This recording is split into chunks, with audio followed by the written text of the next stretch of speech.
I would love to talk about it. We did say we go from a moment to a movement, Yes. and that is the case. Okay, Mary. Hi, I'm Mary Stutz, and I am the Global Inclusion and Health Equity Officer at Real Chemistry. And I've been there since June of last year, but lots of experience in the healthcare sector at Genentech, Bristol Myers Squibb, Stanford Healthcare. I was their first Chief Inclusion Health Equity Officer. Bayer, Kaiser Permanente, I've been around.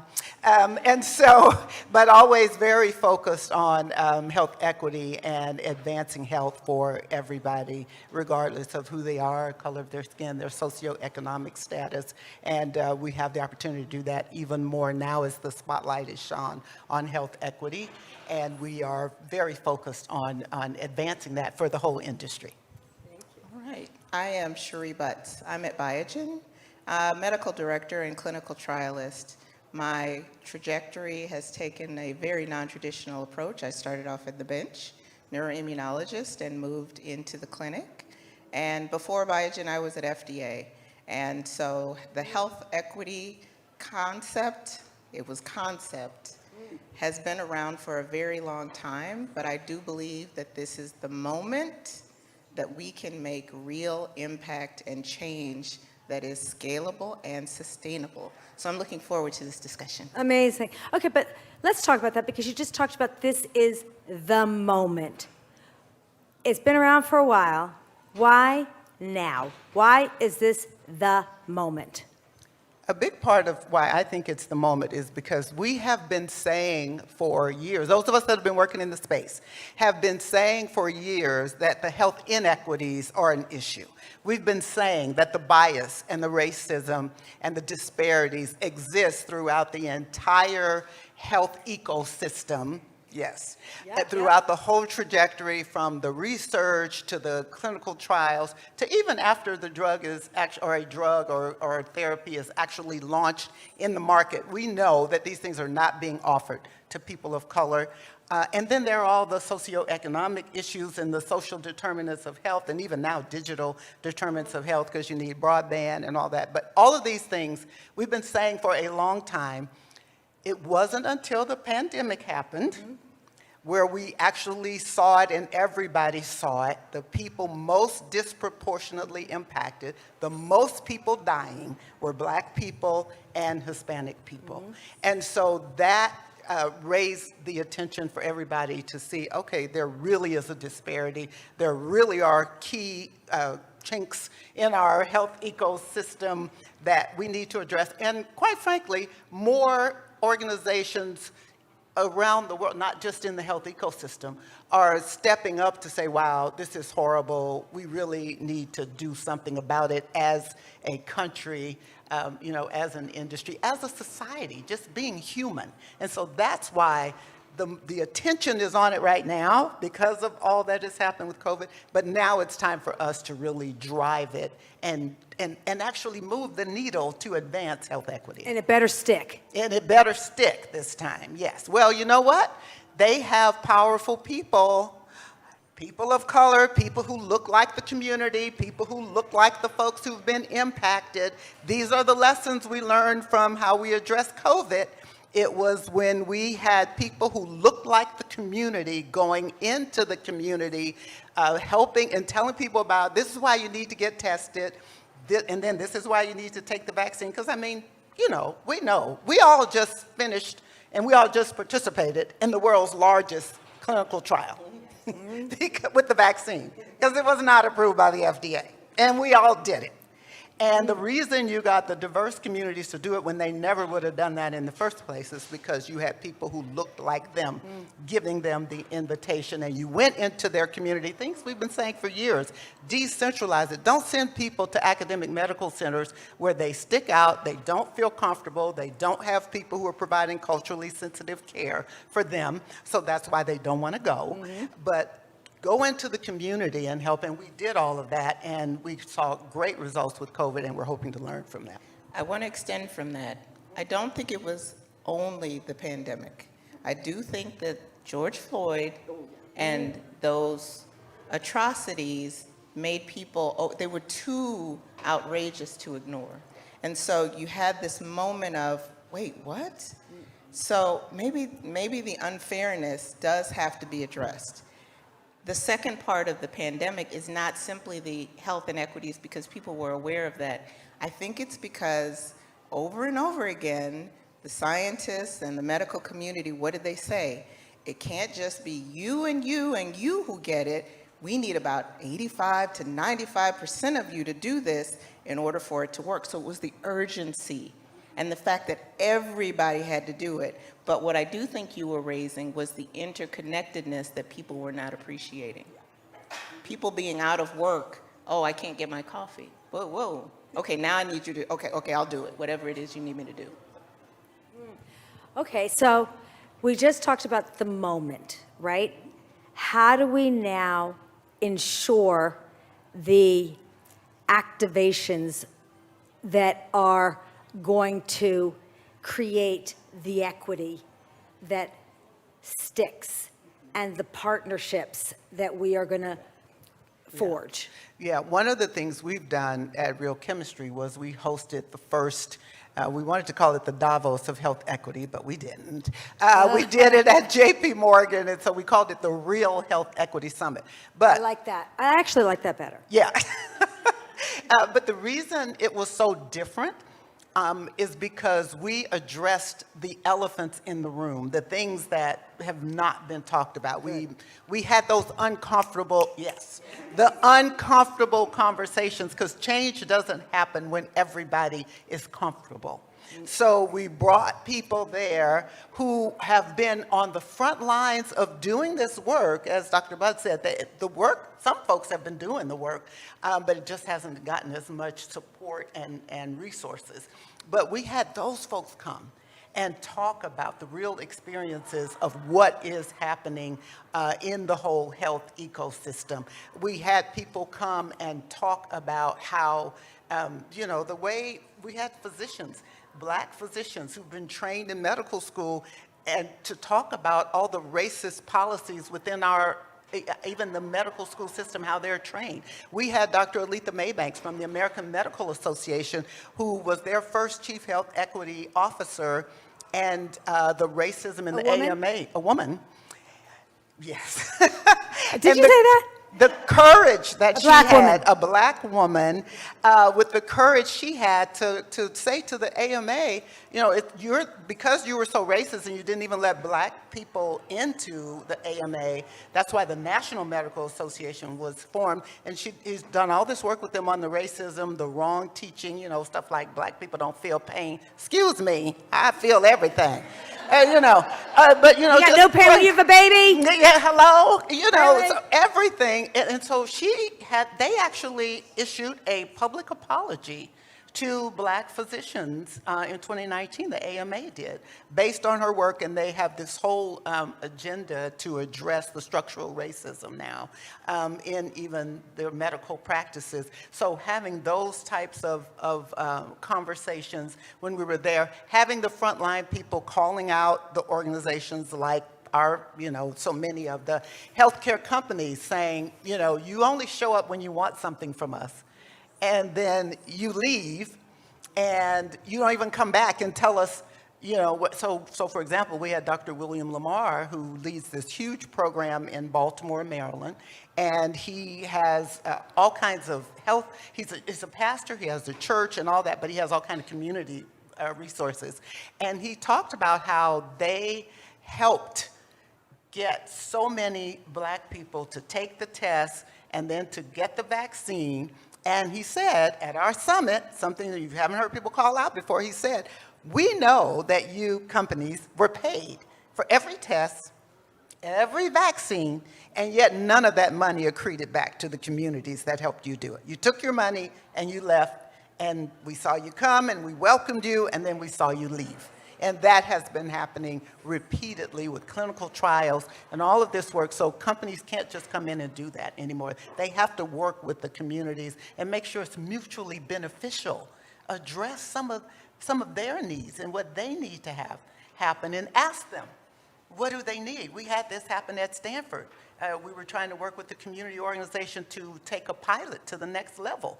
And we talked to them, and we were coached to, okay, tell them what you want, but ask them what they need. So we did that, and then we asked them what you need, and they said, well, we have a community clinic, we have all these community resources. We can't afford for our people to not be at work because we are such a safety net for the community. So we need testing so that we can test our folks. And we were like, oh, this is great. We have just opened a drive-through test site less than a mile away from your community clinic. So you guys can just drive through and use it. And we were so excited. And they were just looking at us. It's like, why aren't they clapping? And we're like, our folks don't have cars. They can't drive through a drive-through. So we had to say, we were like, okay, give us a minute. We'll fix it. No, that's literally what we said. And so within a week, we had added a walk-up station to that clinic so that their folks could just come through for free. But yeah, but that's the kind of thing. If you're not talking to people and finding out what their real pain points are and how you can help, start there, and then they will help you with the other pieces. And I want you to talk about all the wonderful stuff you've done around your realization about the time to diagnosis and the impact of cancer, and that this has such an adverse impact on people of color. Don't you love how she just took your, I know. Did She you just read my mind? Yeah, she just took your interview and she ran with it. So what I'm going to do is start with your question You just read it. and move to yours. You just read my mind. I know you did. So it'll be relatively quick. Let's drop my mic. Right? So something that's important from what you said, there have been a lot of checks that have been written, a lot of checks. And we're talking hundreds of millions of dollars that have been written to communities and programs and institutions that support those communities. But it can't just be the check, because if you don't have the know-how, the human resource on what to do, then we know it's not going to be sustainable. But what you do is you take that money and you also give them people who know what they're doing, have done it before, and you teach them. This is teaching people how to farm instead of just giving them food. Once you do that, that creates the sustainability. So that's the answer to your question. Okay, so let's go here. Yes, there's a lot of work that was done. I did a health equity assignment at Biogen and doing some digging, how do we make trials more representative? And one of the problems that I noticed is, you know, it's not really about whether or not we get our trials to be diverse, because I've already proven that all of my studies were at least 50% non-white. I said, so that's already been done. I said, but when I dug into this and had conversations with the ecosystem, so it's not just the patients, the caregivers, the families, the providers, the clinical trial coordinators, the payers, you had to talk to all of them. The one thing that seemed to stand out was the time it took for people to get diagnosed. So we're not talking about, we'll take Alzheimer's, because that's like the most famous one of Biogen right now. We're not talking about 4 weeks, maybe even 4 months. We're talking about 4 years to 15 years. The problem with that is if it takes non-white, so Black, Latinx, Asian, like all other, 4 to 15 years, their disease is no longer early. It's not mild, it's moderate to severe. Guess what every Alzheimer's disease trial is? It's to address early or pre-symptomatic, which means it's not because we need travel vouchers. It's not because we've got comorbidities. It's because we're not even in the right stage for these trials. So I said to my company, we've got to address the healthcare experience and get the diagnosis earlier, so then they can qualify for all the trials. Like, what is wrong with us? It's like, what is wrong with this equation? They were shocked. They were like, what? We thought it was comorbidities and Tuskegee and all of that. And I was like, no, that's not the problem, because you never asked. That's right. You never asked, because everybody I've ever asked said, I'd be happy to do a trial. So that's not it. So I'm like, okay, if it's not that, what else is it? But then I started digging into, Cancer and HIV, those tend to be the trials that are late stage, no other option. Every other one, every chronic disorder, infectious disease, they tend to want to address it early. So even the way a trial is designed is going to dictate who can and cannot participate, regardless of their desire to do so. It's really quite remarkable. Okay, so we just need to do a road show. We just need to take this on the road because you are just a magical pair. And I mean, it's about solutions for change. Yes. And so, Real Chemistry, you guys are doing so much amazing work. How do we, with Real Chemistry, how are you really just ensuring that health equity is becoming part of the solution that is leading the way for companies around the globe? So fortunately, so many companies now, because they are so serious about it, have created these new roles of Chief Health Equity Which Officer. I'm obsessed with. Did Yeah. you all hear that? Yeah. So along Chief Health Health Equity Equity Officer. And so the biopharma. You are the first one I biotech- heard about that. Yeah. I never heard that before. Yeah. I've heard everything, I never heard that before. Well, I think I was one of the first ones at Stanford. So my role at Stanford, that was several years ago, but I was their first Chief Inclusion and Health Equity Officer. And then now Genius. there's just been a propensity of those roles dedicated to health equity in the biotech, the pharma industry, but also on the payer side. So, the Aetnas and even, so Kaiser and all these type of companies, but even the CVS and Walgreens and all of these other organizations that are a part of the health ecosystem. But guess who else is creating these roles? YouTube and Google and, well, they changed their name, Meta. All these people all these companies are now because they realize the responsibility. So here's one of the things we talked about, the misinformation piece that is so huge. So the companies like, Google and Meta and YouTube and all of those are realizing that the misinformation on their sites can actually kill people. Yep. Because they're reading this stuff and they're believing it because it's on the internet, and they haven't checked with anybody and not talking to their physician. And so they are being very, they're putting a lot into making sure accurate information is out there. But here's the other thing, though, that we heard from people like Dr. Lisa Fitzpatrick with Grapevine. She does a lot of work with addressing the misinformation that's digital. But her point was the mistake we're all making is that we're putting the onus on the patient to become health literate, when really it should be our responsibility to become culturally literate and sensitive and know how to talk to people in ways that they will understand. And one of your panels earlier today, I loved what she was saying. They were talking about Gen Z, but her point was you cannot talk to, when you think about the Hispanic population, you can't give the same messages, take something that was written in English and just translate it into Spanish and think you've really done culturally appropriate That was work. yesterday. But Yeah. somebody said it today too. Oh, too. Yeah, and she was talking about the when you're trying to communicate a message to Mexican heritage people, it is different than if you're talking to Puerto Rican people or if you're talking to Cuban people. Yeah. Yeah, and we need to so the onus is on us to do that. Yeah. It should not be on the patient, and we have given ourselves a way out by saying, we got to help the patient become more literate and give them all this information science that they don't understand and they shouldn't have to. But also we're giving ourselves a way out by saying, the reason people of color aren't participating in trials and stuff is because of Tuskegee and the lack of trust. Or, they're not insured. They're on Medi-Cal, so we got to account for that. Every black person is not on Medi-Cal. Hello? We're not the same. We we are go all to not the work, same. We Yep. go to work, we got jobs, we got good insurance. Putting everybody in a bucket is so insulting.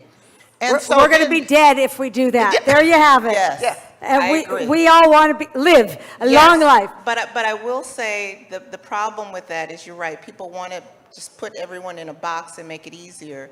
And it's true that even genetically, the black community has an admixture. So you couldn't even point to one person and say you represent everybody. But something else that you said that I think is important, and I'm going to borrow this from Jewel Jones, who may or may not be in the room. DEI and health equity are two different things, and people have to understand that. They think that by having a trial that has one of everyone, their job is done. That's not the case. It's understanding the road that people took to get there from a health perspective. It's understanding those factors that are contributing to why did this person respond to the therapy better than this person. And that doesn't have to do with your self-reported race or ethnicity. That is really understanding your journey as a patient, as someone with that disease. And that's what health equity is about. Well, here is to having a chief health equity officer in all of our companies, and to you, fabulous, fabulous women.